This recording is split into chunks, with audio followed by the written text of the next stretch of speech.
Used to bag work about an apartment 5B. You're now tuned into the Apartment 5B podcast, where we chop it up about hip-hop, R&B, sports, love and life. Hosted by Kill.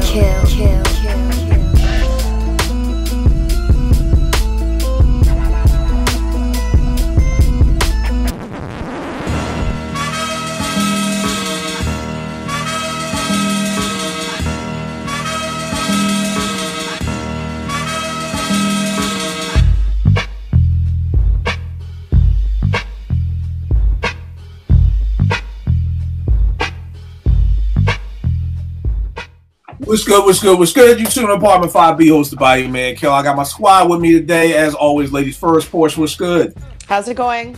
Everything is good. Everything is good. Vague from BK, what's good, good brother? Chilling, man. Glad to be back. Yo, sometimes when you post like old shows, I was on a lot of those shows. Like I didn't realize that.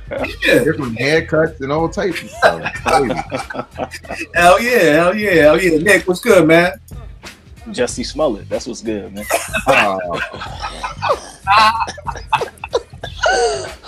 Yeah, I don't know if that's what's good, but that's what we're popping right now. JP, what's going on, man? What's good with you? Everything good. Yo, I'll tell you the wildest thing, yo, man. On Twitter today, I'm just looking at shit. I'm like, yo, this nigga Zion Williams bust out his shoe. Oh, Yeah. All the way out. All this Jussie shit. Then I'm like, why the fuck is Jim Boeheim trending? And I'm like, damn, this nigga done killed the person? oh yeah, I saw that too. That's crazy. Yeah, like Kill somebody. yeah, he like left the game, the Syracuse game, and then like hit somebody on the road and killed them. Damn. Wow. So I'm like, yo, What a way to start the show. yeah, it's on fire today. But y'all already know it. Let's get right into it. This week's topic, we are looking at the dopest intros to albums, the dopest skits and albums, and the dopest interludes. You know what I mean? So we talking about joints, not necessarily songs that set off the album. So not like So What You're Saying off of the second EPMD, but when there's an actual intro, or it could be a skit, or it could be an interlude. So we're gonna be chopping up about that. Vague, it's been a minute, good brother. Why don't you set us off? Which one of the three are you messing with? Came with the old Nas shit. You know what I'm saying? He took that cover, then I was like, boom, I did the knowledge to that shit. Shark Biter off of Raekwon's debut album, with the Cuban Links. I think what I really like, because like the Wu, they got some classic skits. You know what I'm saying? And what I really liked about it was, I'm a big Biggie fan, and I instantly knew who they were talking about, because honestly, I thought that when I saw the Ready to Die cover. But I was like, man, they talking about Biggie, like is a battle about to happen, you know what I'm saying? I didn't know they had beef. Meth was on, Biggie album, and part of it was that, like the controversy in it, and then the other part was just the comedy, man, like just what Ghost is saying, and even with Raekwon snickering when he says certain shit that he know, like that's what they talk about, but now you saying it on tape and everybody gonna hear it, so it's just one of those classic skits, classic Ghostface moment, Wu-Tang skit, one of the best of all time to me. Now, yo, tell me this. Does anybody know where the beef between Big and Wu started? I think the beef was Big and Ray. That's what I heard. It was Big and Raekwon. But where did that even start from? Like, do we even know, or just... You know what I think it is? Like, and honestly, I have no inside info. I just think it's more so, two dudes who are similar but don't like each other, and they kind of don't like each other even more. Just to give you a boxing analogy, like when Roy Jones got knocked out by Antonio Tarver. Antonio Tarver was in Roy Jones' head because he talked enough trash to make Roy Jones feel like his trash talk wasn't enough. And when you think you're the man and this dude out trash talking you and he should be somebody that nobody cares about, it's easy to shoot him away. But when everybody else is like, yo, you hear this? So I think they were just similar and they ain't like each other. Maybe they ain't like each other's style. You know how they you want to pop a little bottle every time we see you. So I think it might have been that, a little bit of jealousy in there or whatever. All right. Yeah, because I just didn't know if he was just rocking with, if the Wu was rocking with Nas so hard that it was just like, okay, boom, oh damn, this nigga gonna bite. You know what I mean? Joint like that, like, and just probably, yeah. Like that. Yeah, all right, no doubt, no doubt. Porsche, which one you going with? Intro, interlude, or skit? I'll go. My favorite intro of all time ever is the intro on Ready to Die, and I think that's predictable for me. But I love it because it's like however long, I think it's like 45 seconds or something. I can't remember. But anyways, it's a very short, condensed version of almost what you're going to hear in the album. I think it's like the perfect intro, actually. And I don't think any other album in hip hop has a intro that's so exactly what an intro is. Like it's like a book introduction, you know? Like although audio, it's exactly what you can expect track to track on the whole album, and it even gives like meaning to the cover as soon as you start listening to it. So for me, I love it because it's just so fitting. It was so well executed, and I just love everything about it. All right, no doubt. Nick, what you going with? I'm gonna go with like an interlude, and you know, Pete Rock was the king of that. He'll give you like a dope little beat, either before or after a song. And on Mecca and the Soul Brother, the joint Act Like You Know had the interlude right before it, which I wish Pete would have flipped, but later on that same year, Pimp C flipped it for Pocket Full of Stones. So that's what I'm gonna roll with. But I would have liked to see Pete and CL rock over it. Right. No doubt. What about you, JP?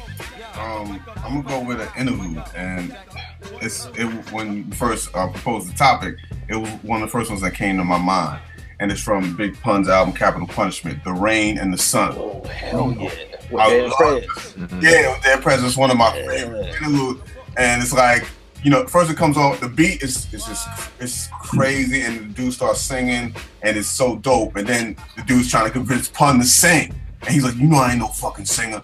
And he starts singing with her, and it's just it's so mellow, it's so cool, and and you hear the rain coming down and all that. Like it's a dope interlude. That's one of my favorites of all time. Right. No doubt. Got my man Penny who just jumped in. What's going on, good brother? My bad, technical difficulties. Hey, brother, the hit man. Hey, if there ain't no technical difficulties, it ain't gonna be a good show, man. It ain't gonna be a good show. No, people. Penny, give me one of yours. What's one of your intro skits or interludes?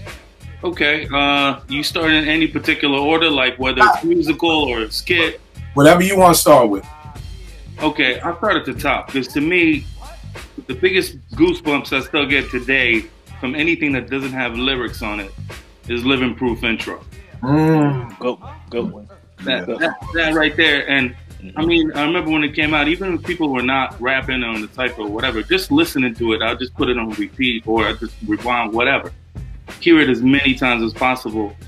And I mean, I'll just throw it in there in the same kind of vein, but a little different because it's much shorter. 92 interlude.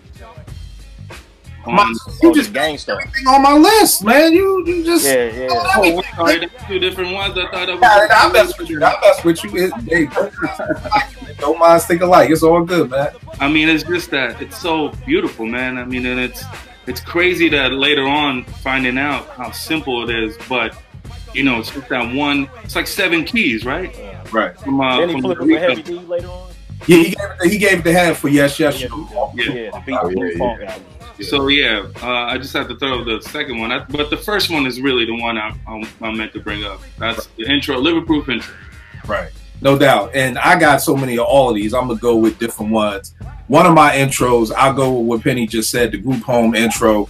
Yo, I'm not a big Beatles fan at all, but Yesterday is one of my favorite songs. You know what I mean? So when you pop on Group Home, I remember we was still up 88.9. They sent us the album and we just put the needle on it, and you hear that, it's like, God damn, you gotta be kidding. Like, and then it was, yo, what Yesterday is that? That ain't the Beatles Yesterday. So right. Digging through the crates, I'm like, oh, this the Wes Montgomery, like, Yesterday, you know what I mean? And then even the Are You Ready? I Am Ready, like just all of that. And then it goes right into whatever that first song, I Excelled and Prevailed. Oh yeah. The way it just goes in that is perfect. That's one of my favorite interludes. Since I got so many of these, I'm gonna go with one of my favorite skits too.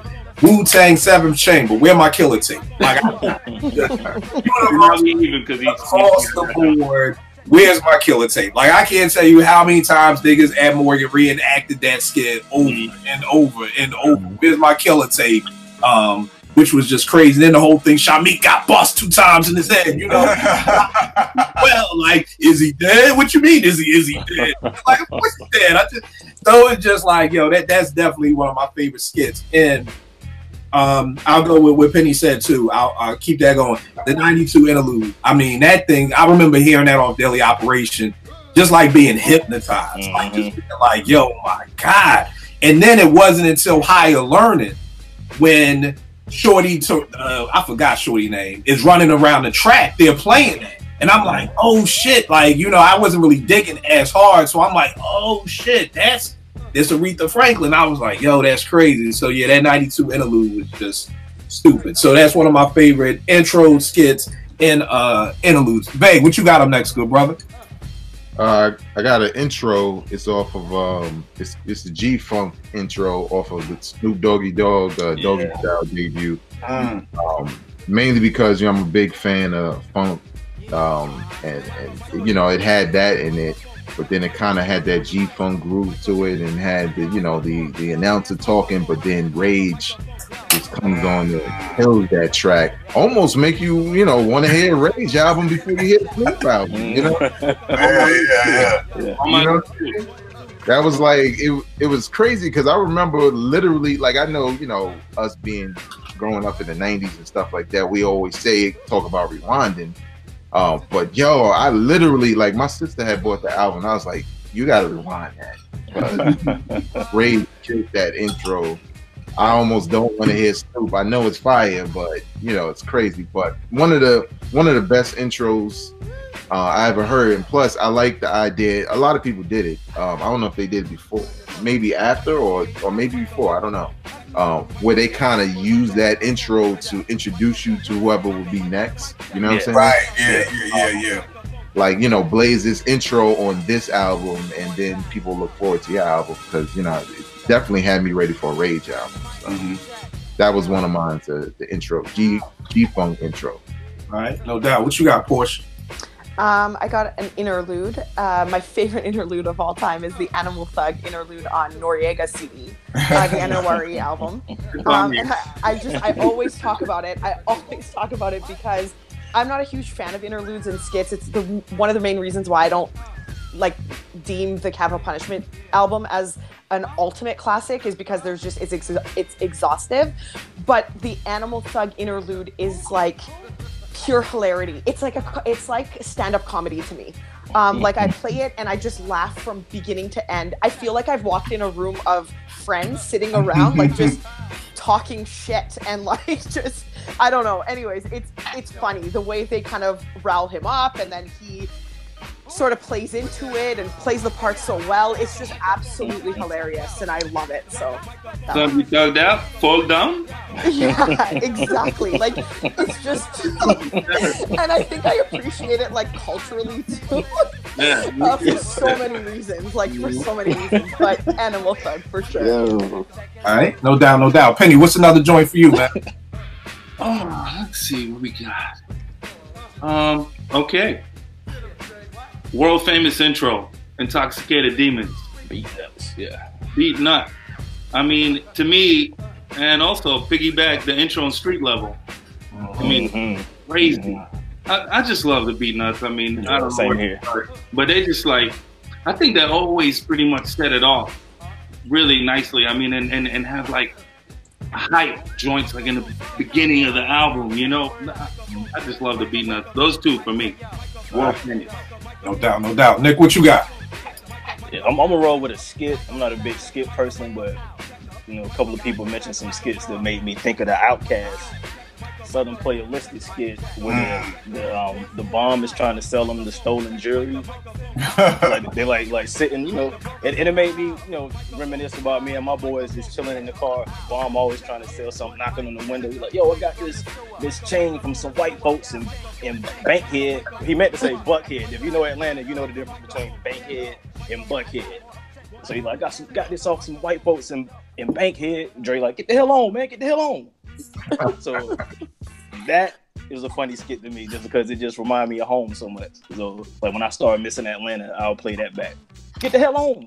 Gotta put the white folks in Bank Buckhead. Like, get the hell on, shout. No doubt. JP, what's your next joint? I had the group home intro too on my list, but I'm gonna go with another interlude, and I'm gonna go from an R&B album, the Keith Murray interlude. The whole you know, because that was the first time you heard that beat before Biggie. You know what I'm saying? And Keith was like, and it was so short, it was like 15 seconds or 12 seconds, and it sounded like he was just spitting, and you wanted to hear the whole thing. Right. And they cut it off and went into the title cut from My Life album or whatever. But that beat, I remember when I first heard it, I was like, yo, what is this? I need to hear this whole song. So I had to go with that one. Yo, the dopest story of me about that beat, man, is if you knew me from back in the day, I always made slow jam tapes. So I had slow jam tape series called The Smooth Shit. Like in high school, I had 90 minutes of Timberland, so it was like 90 minutes of knocking boots. Then I had The Smooth Shit, and that was the intro to The Smooth Shit, because you know Keith be rhyming, and then Puffy like, yo, get rid of it, like put on some smooth shit. Right. You know what I mean, and then I'd have a slow jam come in. So those were my definitely good memories with that joint. Next joint, again, I got so many of them. The next, what happened? Booty tapes. No, yeah, definitely. I mean, dog, I love slow jams. Like that's what I really love R&B for. I mean, I've learned to love it for even more. But back in high school and college, that was it. It was just I wasn't really listening to R&B like that. But for my next intro, I got KRS-One Attacks off Return of the Boom Bap. You know what I mean? That's the joint where it's like, remember, Criminal Minded, rocking beat. Like the beat was crazy to me. Like to me, that's when Primo scratches. Like he found the right shit. Like I feel like nowadays Primo just be scratching anything. Like you know what I mean? But like in those days, like it was very calculated. Like it was like, yo, this scratch fits perfectly. So that I mean, he just does scratch anything nowadays. That was the intro. One of the skits, again, this takes me back to freshman year at Morgan. These nuts off the crock. I can't tell you how many times. Oh God! Like yo, I hate skits, but they're just some skits that just literally are our everyday life. You know what I mean? That you just had to learn. Like if somebody said, "Yo, you got that," you just be like, "Nah, nigga, I ain't." Exactly. I ain't got nothing. Not so much. It was like whatever. We got words, man. What happened? I got these nuts on here too. Yes. I mean, to me that was just universal. But then this joint, one of my interludes, off the group home, before Baby Part comes on. Hell yes. Dice. Bruh. It's like the loud guitar. That's on my list, yeah. And it's like the beat is just going. It's just like, yo, man, like I always want to meet Pete and Preem just to be like, yo, can I choke y'all niggas? Like, why did y'all let these like, yo, like I just wrote that down on it, man. Like, yo, why couldn't we have gotten a 95 or a 96 Big or Nas over that? Like, yo, like you literally just got this beat that to me is better than some of the beats that are on the Group Home album. And the album is bananas. But it's like, yo, y'all niggas just be fucking with us, like playing these crazy beats. Yeah, that shit is hard. So, and then even as the beat calms down and it goes like into some Spanish, like Bali. Yeah. Like, it was just like, yo, man, come on, Primo, stop doing this shit, man. Like, no, Primo be laughing in the studio. Like, niggas going to hear somebody rapping. Yeah, exactly. Laughing at us. Yo, here's the wild part, man. I'll take those interludes, and I'd rather hear somebody rap over them than for some Primo to make some new shit, in my opinion. That's just for me. I'd rather him. I'd rather if you want to get that shit to, you know, Mosa, whoever around me, give him that beat. Give him that beat right there. Like, I don't need you to cook up nothing new. Just give him that right there. So, Veg, what you got up next, man? Yo, you don't hear no new Primo? I mean, I that's basically what you're saying, man. I mean, like, outside the Prime stuff, like, you know, I'm just trying to keep it a buck. Like, even that new joint he got out with Papoose, what is it? Numerical Slaughter? Yeah, I ain't trying to hear that, no way. I haven't heard it. Even with Pat, it was just like, even just seeing produced by Premier, I was just like, do I even want to press play? Like, I don't know. You're supposed to be doing De La Soul, him and Pete Rock. What about that? Well, you know what? They've been saying that for 3 years. Yeah. So I'll believe it when it happens. Believe it when I'm listening to it. It seems like it's gonna happen. Like I'm hearing a lot about it now. All right. I mean, I'm hoping it is. You know, I mean, that whole Pete and Primo album that Grap was talking about was supposed to happen, which would have been crazy. The De La joint would be crazy. You know what? We'll see. Yeah. Because I don't want to say anything bad. We'll just see. I've had expectations on other projects and been like, okay, it's good, it's not great. So we'll see. We'll see how it is. Vague, what you got up next? Up next, I got the infamous Prelude. Yeah. You know what I'm saying? You know, how much weed you smoke, how much you get high, crazy space that don't even make no sense. Punching niggas in their face just for living. Like I love that skit because there's no reason for it to even be on the album. Yeah, like the second track too. Yeah, like there's no reason for it to be there. Even after Prodigy say everything he gotta say, and he like, y'all can continue on.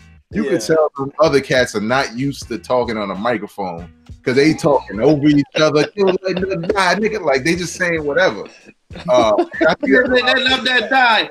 They just randomly yelling out stuff. So I think I liked it again, like for the same reason I like the Shark Biters, because of the simple fact that it's like when he said I already knew about the beef with Def Squad lightly.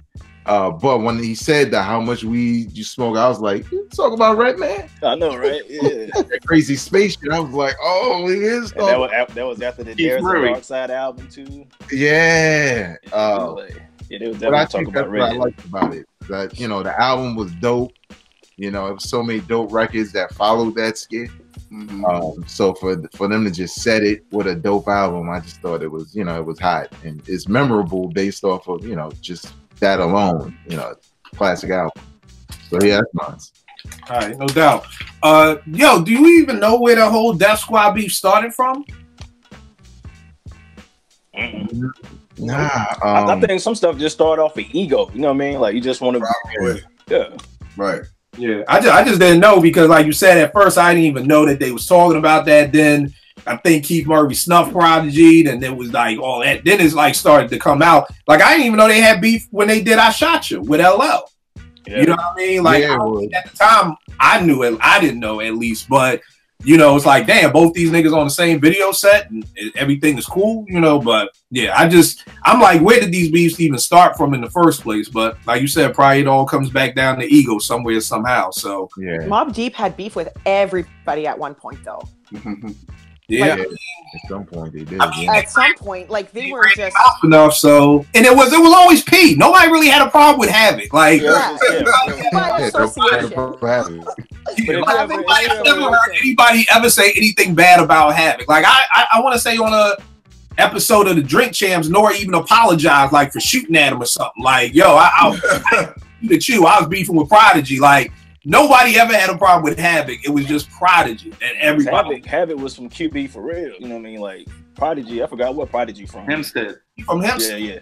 I mean, I'm just saying, like, chill. Like, usually it's like if you in a crew, if me and Vegas in a group, it's hard to like keep taking shots at just one of us. Like, it'd be like we taking shots. If you know, but people, shit.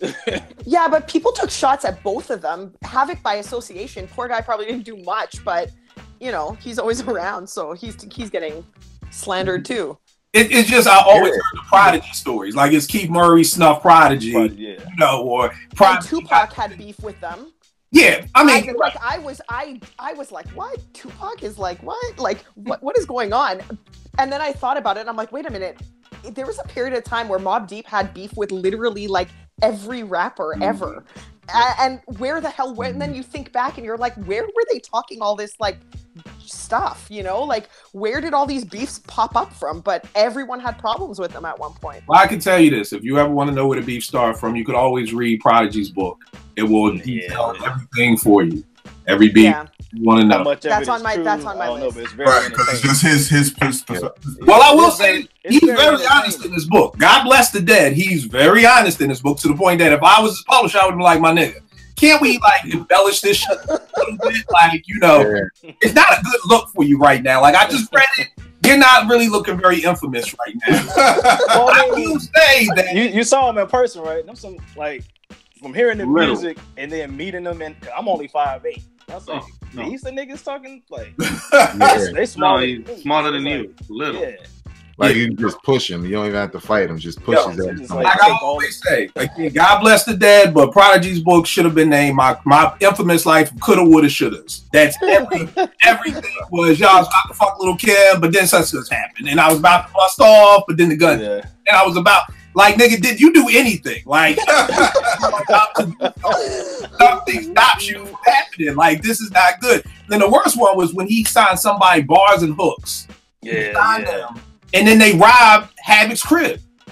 They robbed Havoc's crib, took all the equipment, and P was like, yo, fuck that. You know, we got to handle this like we from the grid. So I dropped them niggas. I'm like, oh shit, that's what you did? Like, you dropped them off your label. Like, that.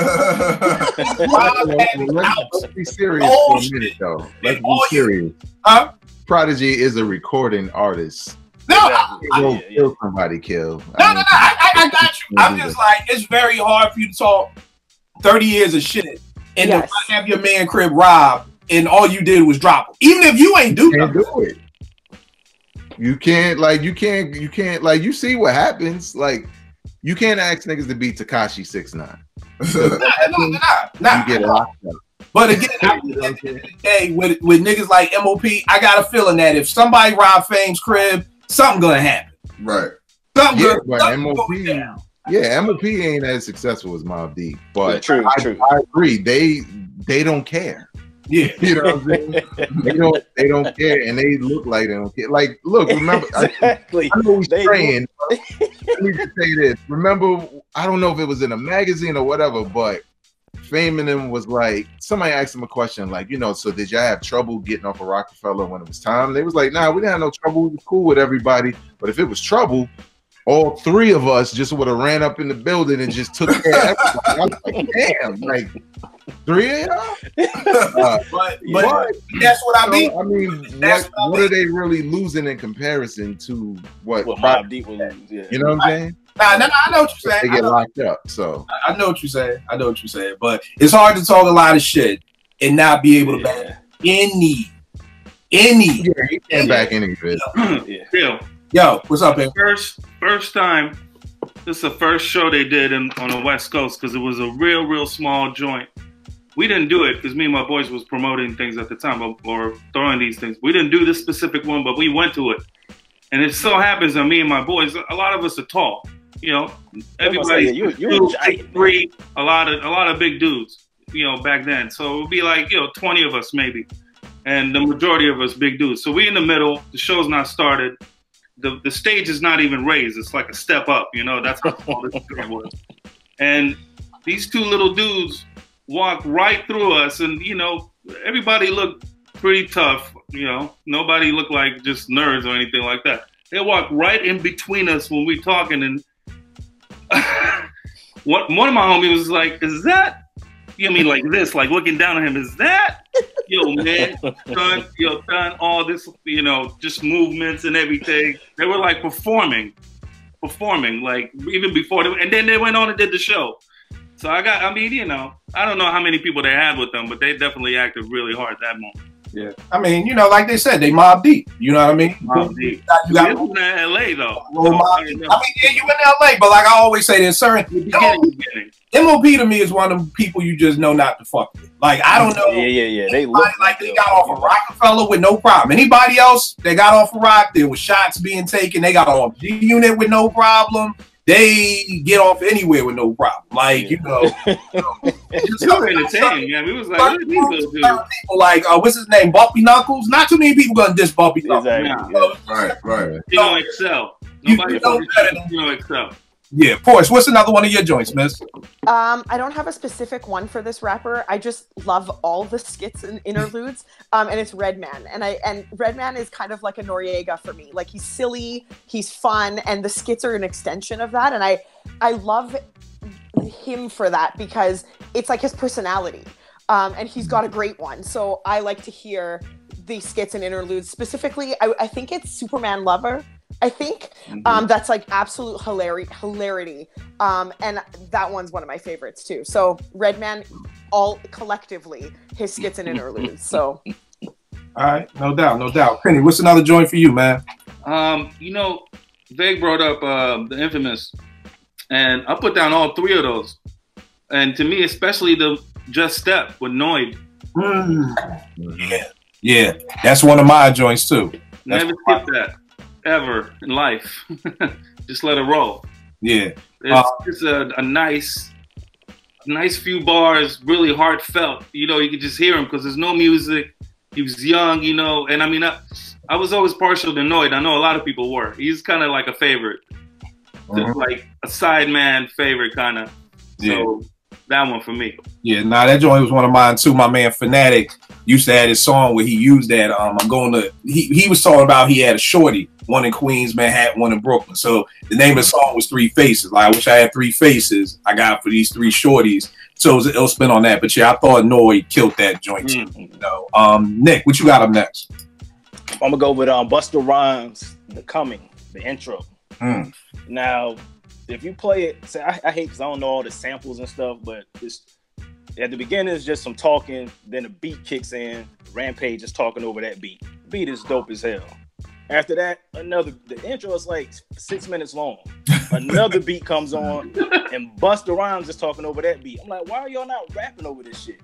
Both produced by DJ Scratch. If I'm Scratch, I'm like, bruh, rap over my shit. Stop talking over my beats. but play The Coming, and you'll hear it. Like 1 minute into the intro, that first beat kicks in. Then about the 3 minute mark, the other one kicks in. Two banging ass beats that was just wasted on, you know, Busta Rhymes talking that end of the world shit. I feel you. JP, what you got up next, man? I got the intro from the Main Ingredient right before In the House starts. That beat with the Biz sample. I mean it's Pete. You know, I gotta have Pete on there.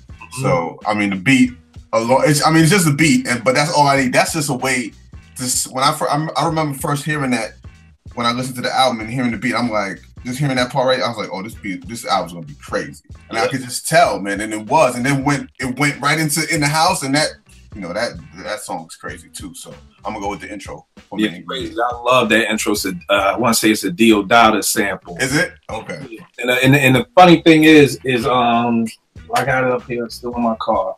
Camp Low, Ski used it for like one of the joints on Camp Low's joint, which is crazy. Uptown Saturday Night. Yeah, the Uptown Saturday Night joint. The next intro I'm gonna go with is the Chronic intro. Okay. You know, took my last one. My bad, sis. No, it's all good. But it's number one. Impeach the President is my favorite breakbeat ever. So you hear them impeach drums, and you hear that synth over it, and then Snoop is just talking shit. You know, like to me, it was just. I think Veg said it on one episode. It's like the Chronic cover was whack. I didn't even know what you know, at that time I didn't know really what to expect, and you pop that in and you just hear that. I was like, yo, this shit sounds crazy. One of my next skits is I Chill off of Hard to Earn. Yeah. You know what I mean? So I thought that was cool because, you know, back in the day, everybody had their answer machines. Mary J. Blige had the answer machine. Everybody had their little joint. But I thought it was dope, just like with Premiere, with Nas is hitting them like, you know, I Chill, and then AG, then people like, yo, I need help hooking up my equipment. Like, you know, I just thought that shit was dope.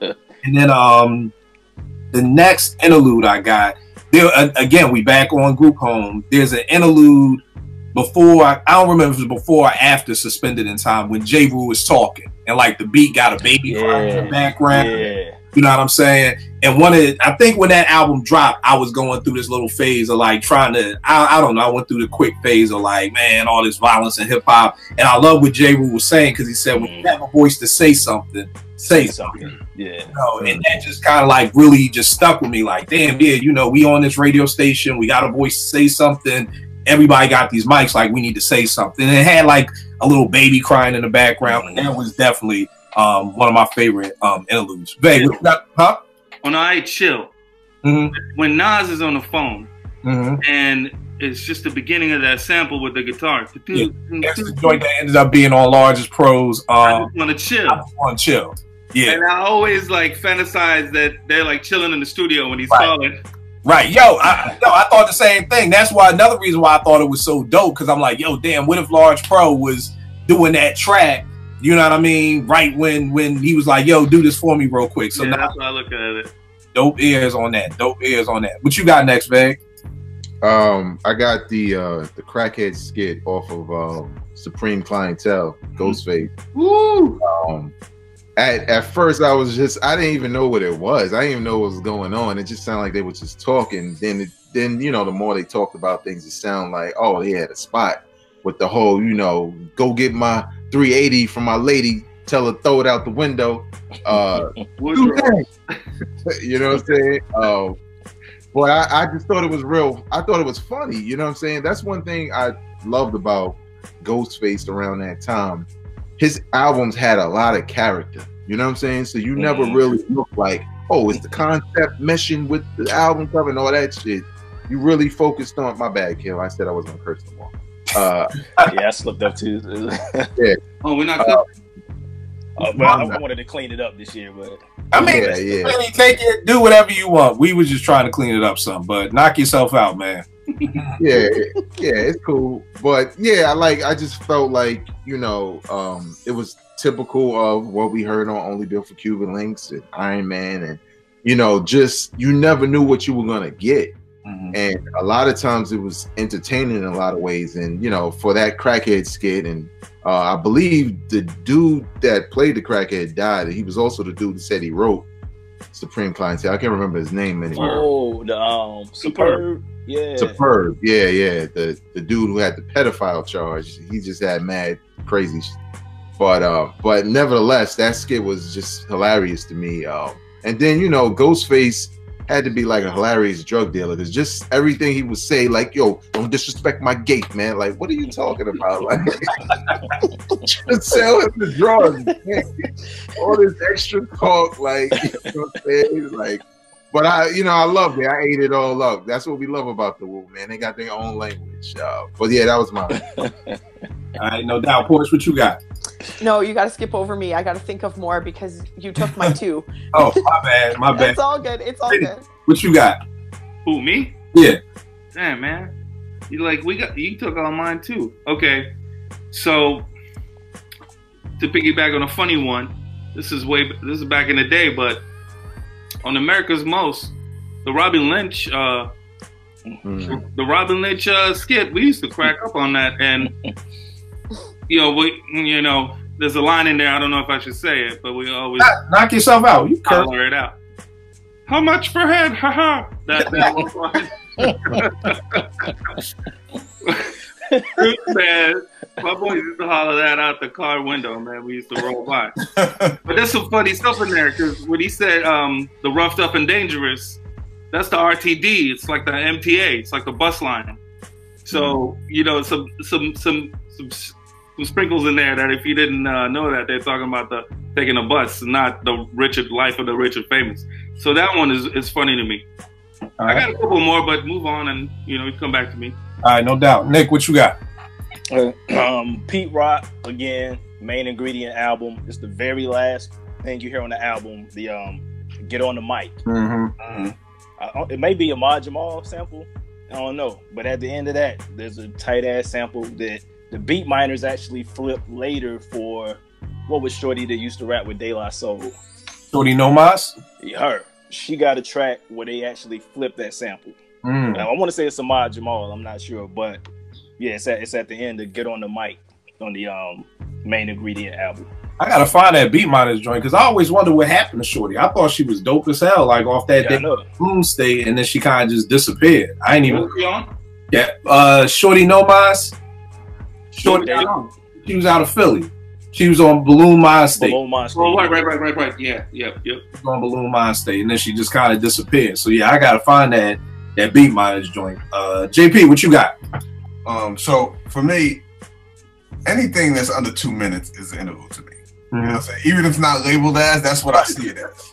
So even though this wasn't labeled as an interlude, it was an interlude to me, but it was so dope. It was probably my second favorite track on the album. The Firm album, Hell Untouchable. Yeah, Wiz. Untouchable Wiz. Yo, Yes. that shit One of right the few there. good things on That that. needed to be a whole song, but I'm glad it was so short because it made me want to rewind and the keyword. That joint was crazy. That joint was crazy. The beat was crazy. His rhyme was crazy. Everything was. That whole thing was perfect. Yeah. That's one of my favorites. So I'm gonna go with Untouchable. Hell yeah. Yeah. That's dope. That's dope. That's dope.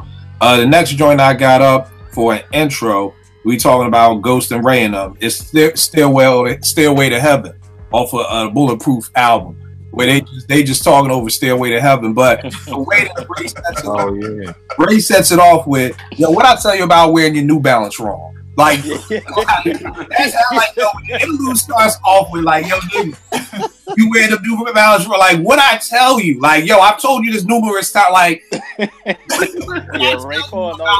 New Balance wrong. Like, yo, you start off the album on a nigga for wearing New Balance wrong. You know what I mean?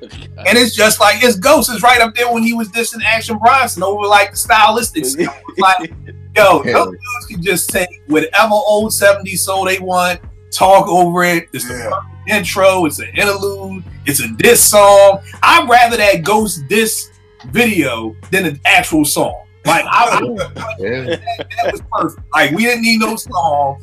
I would rather them just diss people on their interludes. Like, that's a whole nother level of interluding. When you diss people on the interlude by talking. And another mixed in with that was the Supreme Clientele Iron Man intro. You know, just the whole special, you know, the Iron Man shit was crazy. And then how it just goes right into the joint that yeah. So what do I have for an interlude? Here's an interlude a lot of people may not know. I don't know if y'all heard High Technology. He had this interlude called Tony Gets Hard Watson. That was crazy. I actually think I brought it up because I wanted to at least play it because I knew a lot of people may have not heard this joint. But this, I don't remember it right now. Was from the first one, right? The first from the Technology. First one.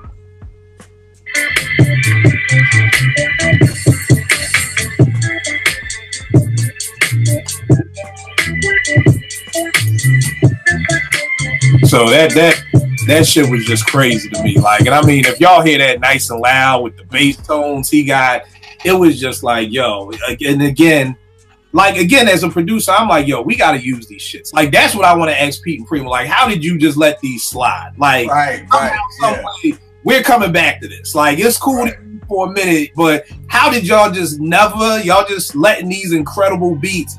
And I want to say it was one of the interludes on Main Ingredient that Pete ended up giving to Sadat for Escape from so, you know, every now and then, I guess, if an MC, and I'm assuming that's what probably happened with Heb, maybe Heb was like, yo, I want that 92 interlude beat. You know, maybe if the MC requested that beat, then it's like, you know, whatever. But there are just too many of those interludes and everything like that that's just never been rhymed on. And that's the hip hop sin. That's a hip hop sin.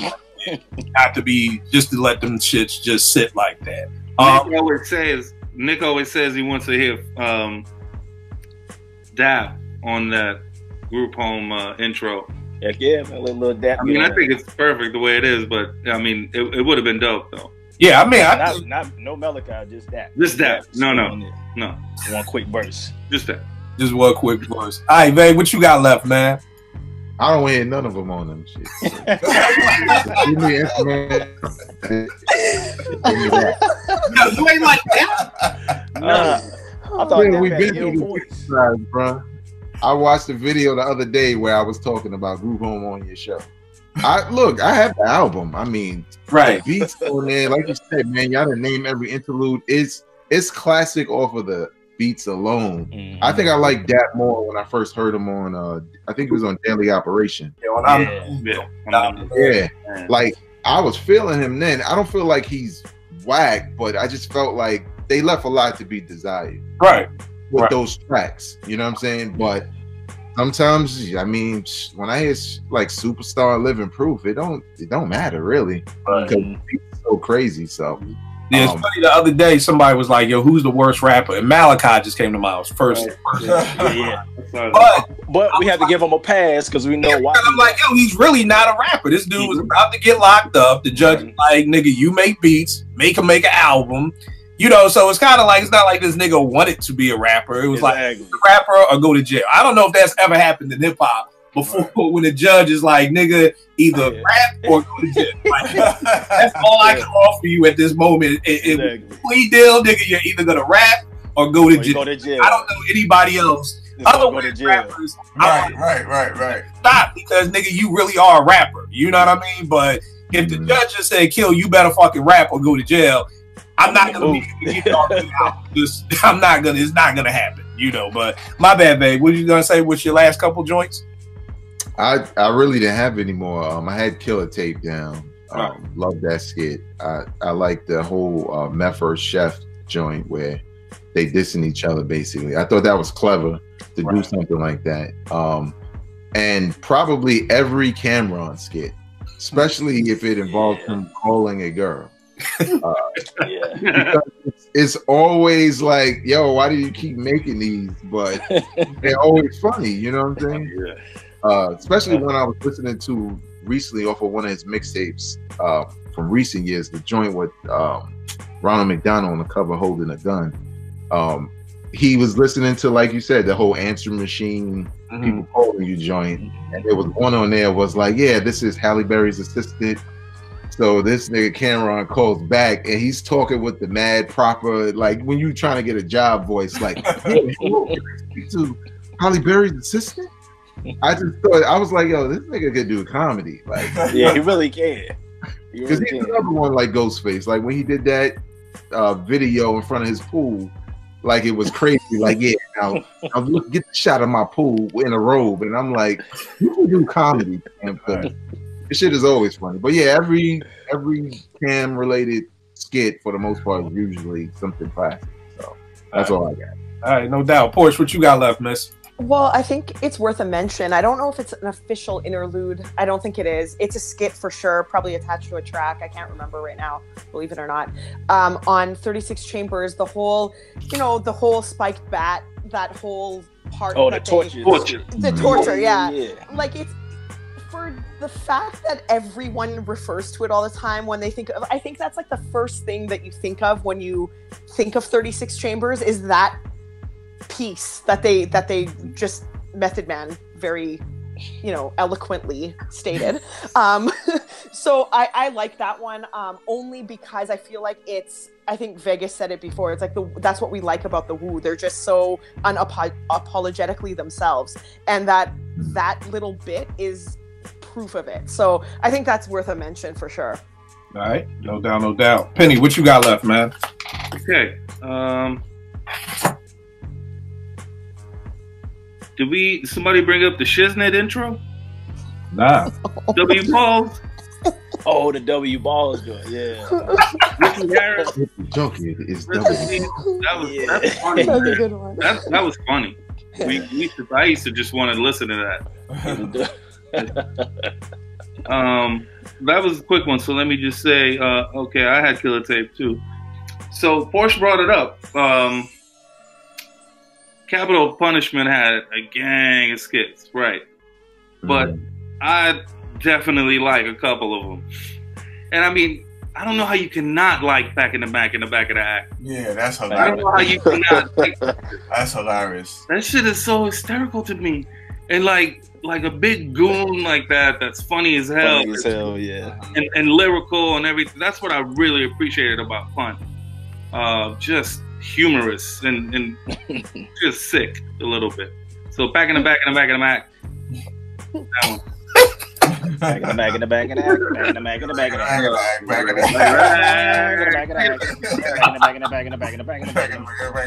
like that was one of those skits I listened to once. And then, I couldn't. Yeah. Yo, Nick, what you got up next, man? I'm out, man. You out? One mention is Ghostface Fish Scale album. He had like a skit that actually turned into like a song where he went to the barbershop. Like, stay on top of that nigga, man. What he doing? You fucked my shit up. He talking about the barber messing up his haircut. So that skit, the barbershop skit on Fish Scale. All right, no doubt. JP, you got any more joints left? I got another Pete Rock and CL joint from the Main Ingredient. It was like the outro of All the Places. It was like a dance track that Pete. I know what you're talking about. Yeah, it's just like it's just so. He had a lot of them on that. He had a lot of them on the album. Like mostly they ended the songs or whatever. But that outro, it was so different from the All the Places song. But it put you straight in the dance mode, like you was in a club somewhere, like in the '80s or something. It was an incredible beat, man. So I'm gonna go with that one. That's the last one I got. All right, no doubt. Some of the joints I got left, I got the Alchemist First Infantry, his first solo album, the intro on that, which is crazy. Jazzy Jeff, if cats never heard it, the Magnificent album, very good album. He's got a joint on there, the intro with these cats, Paulie Yams and Baby Black, which is dope. I got this relatively new, the F versus J intro on Fab and Kisses Friday Night on Elm. Yeah, like I felt like both of them killed their verses. I felt like Fab, he said, what'd he say? Sound like a fifth or nine, couldn't tell though. All of a sudden Thunder, it must have been Hoodie Mellow. Like he was going at it. Then when the whole beat changed and Kiss came in, like being like Jason, I thought that was crazy. Stimulus package, Freeway and Jake One. Yeah. It was just a loop. Beans was on it. Both of them niggas killed that shit. This joint right here, man. I hope I got this queued up right. Me and Nick talking about trying to do some music, so I'm trying some new shit on here. Yeah, we gotta do one of you listening to that Earl Sweatshirt, man. Yeah, this joint.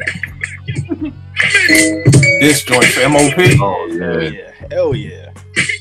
There's a little fame in them. Like again, Primo, the scratches that made sense. No, the last intro I got off of Push's album, King Push. You know, the intro was crazy to me. One of the lines, "Old lions don't roar, so the clowns ain't nervous." Like, I just think that nigga's pen game is so crazy. So, but that's it for the intros and the interludes and all that stuff. Real quick, y'all. Oh, one more. Got Nick. Pete Rock at the end of "Tell Me" on the main ingredient. But it eventually got flipped. I think DITC used it on day one. And Puff and them used it on Young G's. Young G's, that one. Yeah. I thought for a minute there, I thought she was going to say one of them damn DMX prayer skits. Niggas used to swear up and down to me like, yo, he praying. I'm like, yo, he's also barking. So what? My bad. Yo. All right, yo, real quick. Just like I said, my timeline earlier, everything that was trending. What do y'all think about this Jussie nigga from Empire? I don't even know the nigga's name. Is it Jussie or Jussie or? Yeah, I think it's Jussie. All right, JP. Just real quick, bro. What do you think about this, JP? I mean, you had to come to me first for this shit, right? I can come back. You want to go last? No. I really don't like. I think most people. It seems like the writing's on the wall, but I think a lot of people are holding on to just hear him admit it. But he's been arrested, so I mean, What else can you? I mean, we talked offline. It looks really bad, particularly after the interview with Robin Roberts. Like he was so passionate and said everything was such conviction, and then all this other shit comes out, and it's like, really? Okay, so I mean, it's crazy. I want to see what happens next, man. I thought he did admit it. I heard this morning. Now. Yeah. Oh, okay. I didn't this hear morning. He made a statement. I didn't hear anything like that. Yeah, like apparently before noon, I guess, it was reported that he did actually admit it, and apparently he paid the dudes like $3,500. Yeah, that. And apparently the dudes were like, "We're not even racist. We just wanted the money." And that kind of, when I heard that, I was like, "What in the hell is going on?" Like this guy just. I don't know. It's a mess of a situation. So, anyways, go to somebody else. What you think, Nick?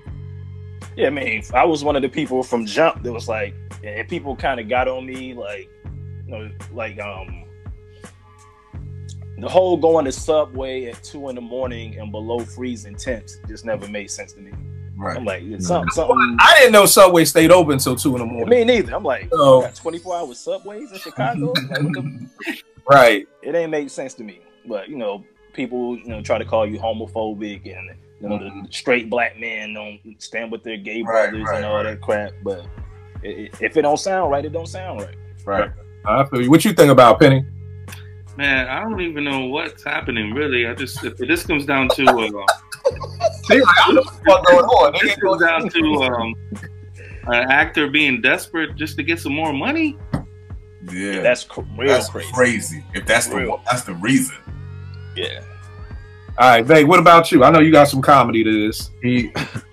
He said as much too. He said that he paid so he can get sympathy to advance his career or get attention on his career and money, which is terrible. But when it first came out, obviously I didn't, I don't know. I don't judge based off of what I heard initially. Because if he said he was a victim and that happened, it happened. But the more the details came out, prior to admitting it, prior to us knowing who had done it, I was kind of like, wait a minute, nigga.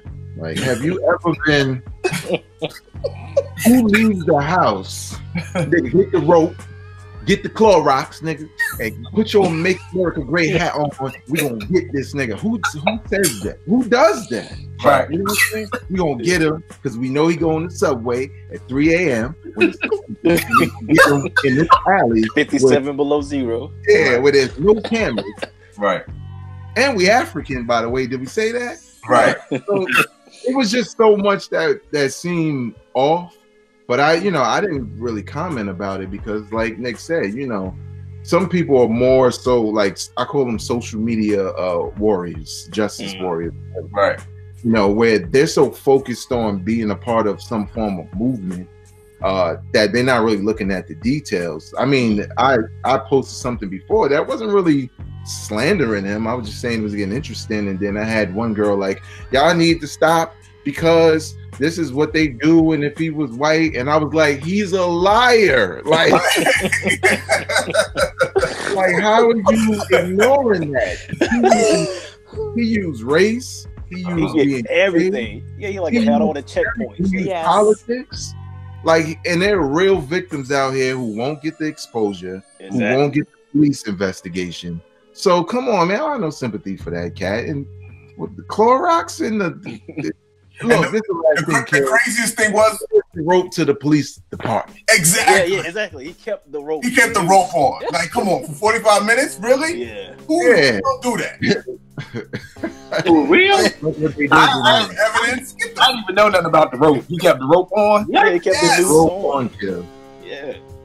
So the dude was like performing. He was like, that was the performance part. Oh yeah. I just want to know, like if I could ask a question to him, I would want to know, like, why did you think you could get away with it? You're like a high-profile person, and then you're claiming a lot here.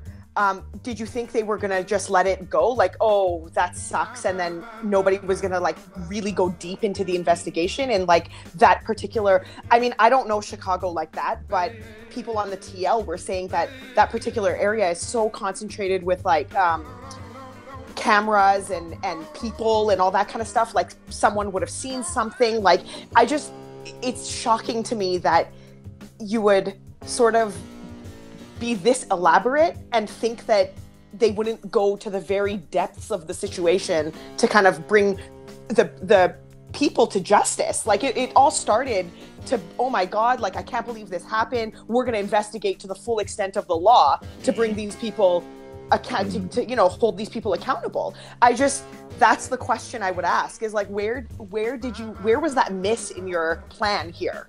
Like, why didn't it wasn't well thought out? That's what exactly. It wasn't well thought out. Like you had a checklist. You checked off all the correct he made sure to get all of the tension building. Exactly, exactly. But then you forgot to kind of cross your T's and dot your I's on the whole aftermath of it. Like that's just lazy.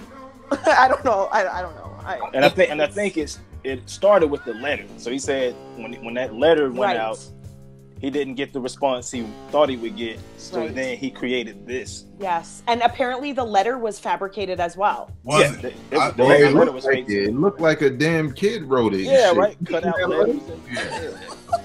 And they found out like it was crushed aspirin. It wasn't anthrax. Like he was bugging. God. You know, it was really worse when he was at that show a few days later, and he was like, "I'm the gay Tupac." I was just like, "Yeah." He was. Well, I was like, "What?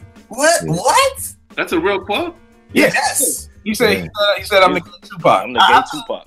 The wild part about it is a couple of years ago, maybe 10 years ago, there was a show, I want to say it was on Fox. And it's so ironic that this is happening because basically it was like, you know how they all got People magazine and the National Enquirer? They were saying like on the show that People owned the National Enquirer. So when people would like this actress was trying to get back on, then they was like, she was like, yo, you gotta give me an interview with People, you gotta give me a cover story, and they was like, you gotta give us some dirt for the Enquirer.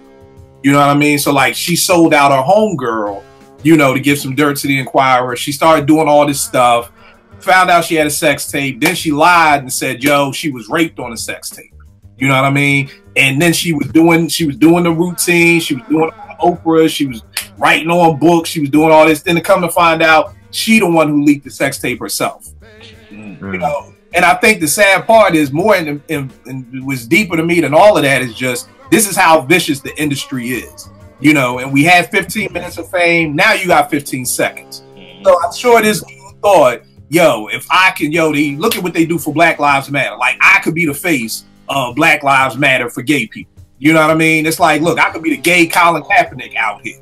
You know what I mean? I could write book. If he never got caught, best believe he's writing a book. Oh, yeah. He's gonna be on every talk show. Yeah. Best believe he's gonna be doing the circus when anybody gay is harassed or hurt. He's gonna be there. Like he is gonna be the fucking Jesse Jackson for gay people getting beat up. And it's just, you know, it's crazy. Like you said, he just didn't think this playing out. I heard he wrote a check. Like my nigga, you writing a check? Exactly. Like my nigga, easily trace it back to you. Right. Like yo, you trying to buy crack with a check? Like. And look, don't. I think we left out the main thing that made him look suspect. When they asked for his phone, it's like they ain't have no text messages anymore, nothing. And he didn't want to give it up originally. Yeah, you know. Yeah. So it's kind of like, what you got to hide. You don't care what's on your phone if you were assaulted. You know what I'm saying? It's more so about tracing the steps.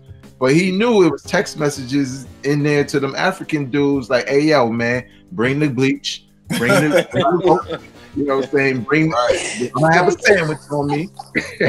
And they got the video of them buying all the stuff at the store. Yeah, yep. Even got This is the problem. This is the problem. Everybody out there watching, when you want to do a scam, this is no longer 1990. You got to get a tech person on your team too. You got to get a tech person to be like, if you're going to do it on this block, they got X amount of cameras. If you go to this 7-Eleven, they got people doing scams like we still in dead presidents. Like niggas is cameras everywhere. Like yo, we gotta. If you want to do a scam, you're gonna need a tech person on your team. Right. You gotta get a tech person, and you gotta have a thug, because a thug would have been like, rip the check up, nigga, with a cash at. Like, you know, give these niggas a check with your bank account and everything on it.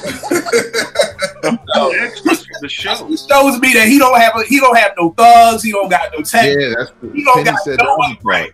He ain't got nobody on his team that's ever done a scam before in their life. That's what this comes down to. Penny did say the other part, that the dudes were on the show also. 2 extras. Wait. Not even goons. Yeah, exactly. They were extras. That he probably saw and like, hey, can we get your autograph? Yeah, and one was his personal trainer. Yeah. I quit. I didn't even know that. I quit. Yeah. Please, if y'all gonna do a scam, get a good team, okay? But don't do a scam. But if you're gonna do a scam, don't do a scam like Portia said. But if don't ever do a scam. Don't get cracked. That's all. If Chris Tucker didn't kill that cop in Dead Presidents, you always get a crackhead. And you got the nigga who blew up the whole band. Y'all got to get smart people to do scams with. But like Portia said, don't do a scam. Don't do a scam. I'm gonna get killed in Vegas in my scam, so they can watch YouTube. Like, isn't this them right here on the show with me? Like, right. So no scams, no scams. JP, give them all the info, good brother. IG, Twitter, JPaz Music, JPAZ Music. Got a couple albums on Apple, all the streaming platforms. Just look for JPaz, JPAZ. All right, no doubt. Nick, give them everything, good brother. On Twitter is at Smollett Did It, and well, I'm sorry, what the fuck? What? No.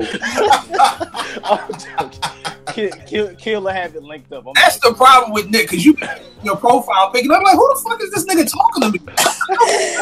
Like, oh my god, I did. Profile picture. Like, you gotta keep up with who you are. Like, the one profile pic. Oh my god, Nick wins for this week's give him all your information bit, because he said it so seriously. He's like, Smollett did it. Right, and I know he be changing shit every week. So Penny, give him all the information, good brother. A very accomplished actor. Tell him where we can see you at. Tell him some of the stuff you're in, stuff you're doing, all that good stuff, man. I'll keep you guys posted of whatever's coming up. Nothing's coming out at this moment, but I'll definitely let you guys know as soon as something is able to be seen. Now you got the joint you was with Common with, right? You got the joint. Yeah. Right. That came out. That was out, and that's not playing anymore. Here and Now. What was it? It was called Here and Now, a movie with Sarah Jessica Parker and Com, and a few other people, Zellweger. I mean, I had a little part in it. All right. It was dope. I mean, that's the day that I got to chill with him and ask him all those questions and everything. I mean, that's, the best day. The best day with a study you can have. There's no such thing as a small part. If you in the movie and you talking, you in the movie. That's how. I feel. Trust me, I know this. Right. I'm gonna give one tiny quick shout out to our man Jens, who calls Skits Skips. Skips. That's what I call them too, for the most part. All right, and Porsche, give them all the info, miss. Oh, Kill will link it. Don't worry. All right, and Vay, give them all the info, good brother. I just want to say to Penny, there is a job opening on Empire. Or get the tape ready, get all that ready, because he definitely getting killed off the show. They're dropping him out of the window, man. Yeah.